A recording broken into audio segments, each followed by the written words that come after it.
So this is, I'm going to show you how to make a tortilla espagnol. I also call this frittata. And as you can see here in this pan, I got some olive oil and some butter that has melted.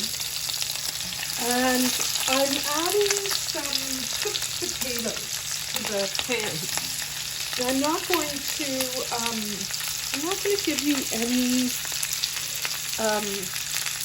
specifics about how much. This is a dish that you can kind of just work easily with and make it your own. I used to have this on the menu, in the lunch menu at the Old Prune, and it was such a pleasure to make this dish. We went through a lot of it, and it's one of those things that we serve at room temperature, and it can be done in advance of lunch service. So if anybody ran into the restaurant and was freaking out about how they were going to eat and get to the theater for an afternoon matinee, this was what we served them. And it's a very simple dish, and I like it a lot. When I worked at the River Cafe in London, England, they made frittata in an entirely different way. And their version of frittata was much quicker, and it was like an open-faced omelet of sorts.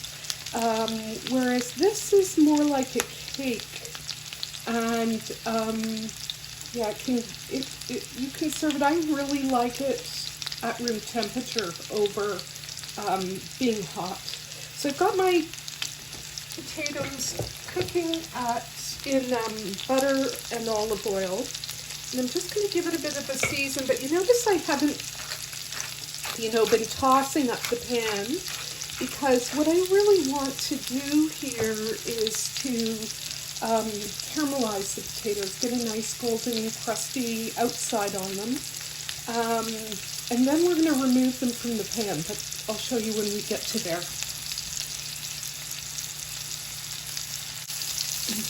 So one of the things that I should have told you also is that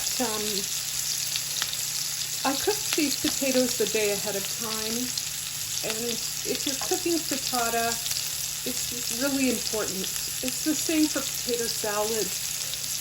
If you try and cook your potatoes and make your frittata, the potatoes are always a bit floury, and they're more likely to break down and crumble. Whereas if you cook your potatoes a day in advance and you give them time to really chill through, they kind of keep their nice waxy texture, and they don't crumble and fall apart. So I know that these are, you can see, they're really getting nice and golden, and I'm just going to stir them around because I want them to get golden and slightly crisp on all sides, and then I'm just going to let them cook for a little bit longer. Okay, so I really like the way the potatoes are looking, and so now I'm going to just scoop them up onto a paper towel lined plate and just let them sit. I don't want them to be too oily going into the finished tortilla espagnol, and so this step is really helpful in preventing that.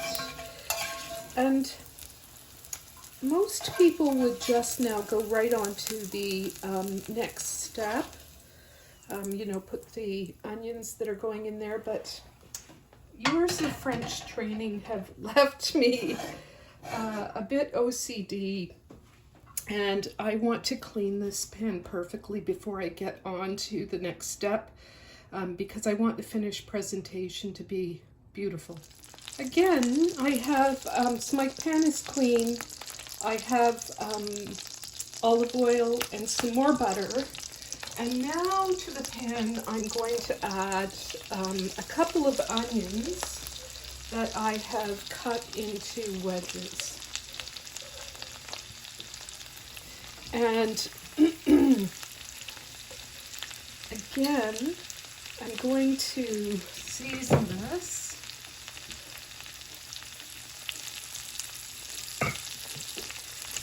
And I'm just going to let this cook.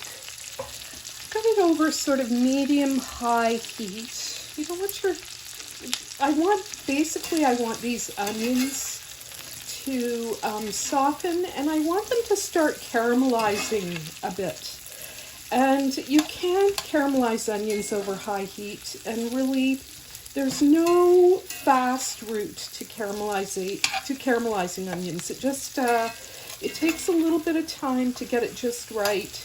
And we don't want these all the way caramelized, but we do want to see some caramelization happening. So at the same time that I've got the onions cooking, I have preheated an oven to 325 in preparation for cooking the tortilla.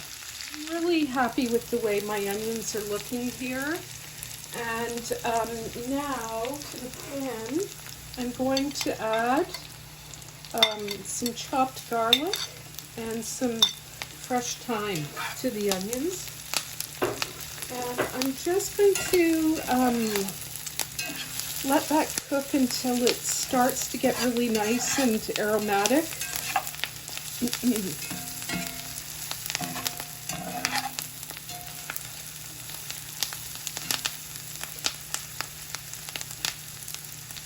And now I'm going to turn my heat down for a bit, and I'm going to put my potatoes in a layer on top.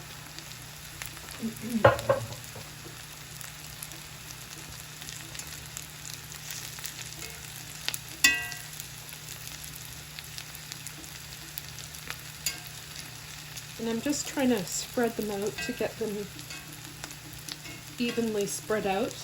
And then in a bowl, I have whisked together 4 or 5 eggs, whatever you are looking for.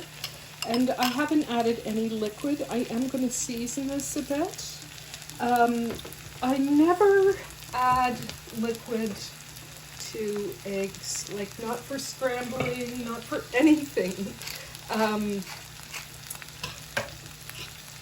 because I find it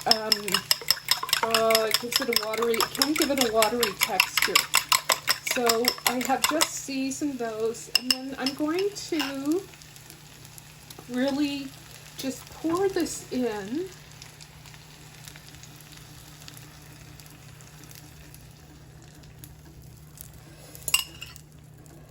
And the point of this egg mixture is there's supposed to be a good balance between the ingredients and the eggs. You don't want to overwhelm the frittata ingredients with egg.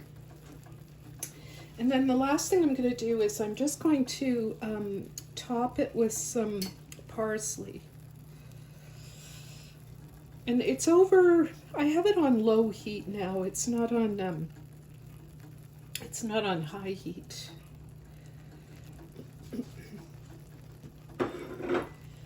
And usually what I do over low heat is I just want to see sort of in the middle a bit of bubbling going on. And I still want to just see a little bit of action here. I haven't mixed it up at all because I kind of want to keep it in layers. I like that bottom layer of onion. I like the middle layer of potatoes, and I don't want to stir it all up. Okay, so I'm going to put this in the oven, and I don't know, maybe it'll be in there for 15 minutes. Maybe I'll time it and I'll let you know approximately. Well, actually, I'm not going to time it. I'll just let you know sort of approximately how long it was in there. So that was probably closer to about 10 minutes. And the thing that I'm really looking for, you don't want to overcook eggs, period. But I just want to make sure that there's no sort of egg white pooling in the top of it. And there's a little bit there that's soft, but for me, it's going to finish cooking just from the heat of the pan. And at this point, I just turn the oven off and I let this sit. And I'll probably, before I unmold it, I'll likely let it sit for maybe 20 minutes or half an hour, and then I'll show you how to unmold or take it out of the pan for serving. And like, I could leave this in the pan for up to like 2 hours. You know, it's really, really delicious when it's at room temperature. And the other thing is if you're going to travel with this, it's just perfect for traveling in the pan this way. And I would recommend a heavy pan if you're going to make it, rather than a lighter pan. This frittata makes really delicious sandwiches when it's served room temperature. If you cut slices of it and put it on a really crusty bun with lots of garlic mayonnaise and tomatoes, and it's just fabulous. So that's it done, and then I'm going to come back and show you how to take it out of the pan. Okay, so now I'm going to take this out of the pan, and I'm just going to run a knife around the edge here, but you can also see that it is mostly pulled away from the sides. I just want to make sure that it's not going to stick to the sides when I unmold it.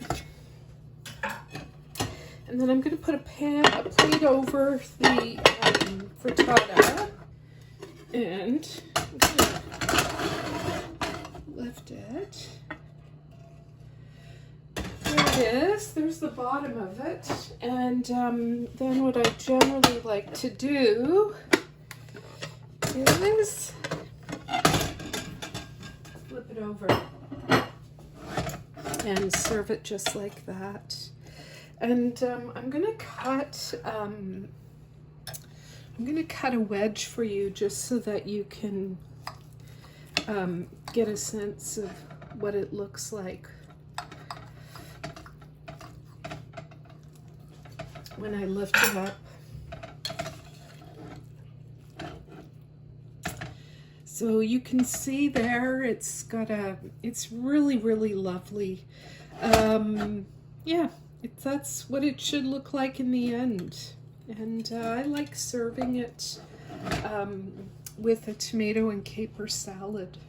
That's it.